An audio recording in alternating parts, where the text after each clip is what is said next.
Tak dobrý. To je nejlepší, ale. Takže ahoj, já jsem Áďa a dnešní video je dnešní video je Se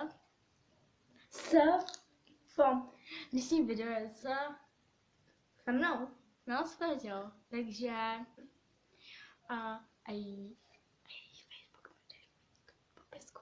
Takže je to Petra Bukvicová. A to je Adelinda Charvátová, která má úplně trapný videáko. Já mám Takhle s jahodami. Co je? Co?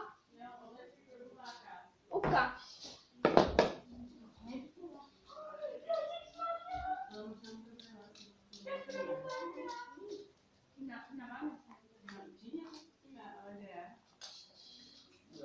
Jo, no.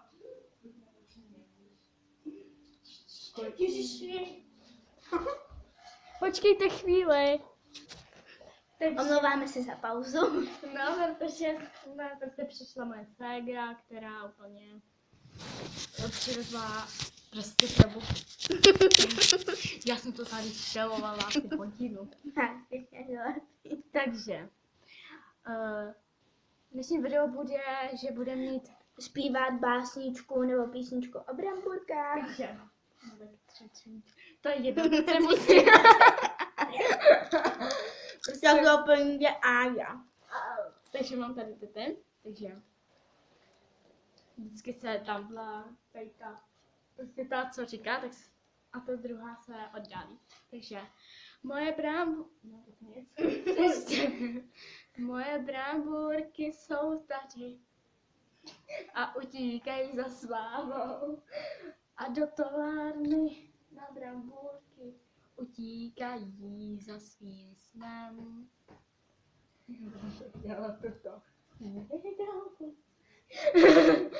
Za svým snem. A pak umřou brambory, co tam seděj. Co tam seděj na továrnu. Tak jo, teď jdu já. Jaké je moje?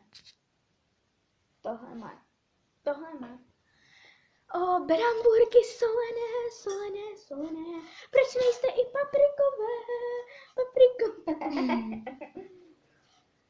Jste tak jemný a teplý. Kéž byste byli studený.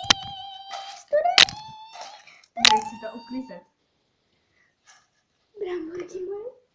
Bramburky z Moravy.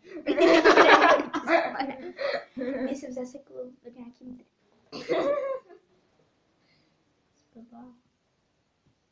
No dobrý. Bramburky solené. Mňam. Bramburky z Moravy. A světlo? Tak jo. To by bylo... A pište nám do komentářů, kdo vyhrál. Ahoj.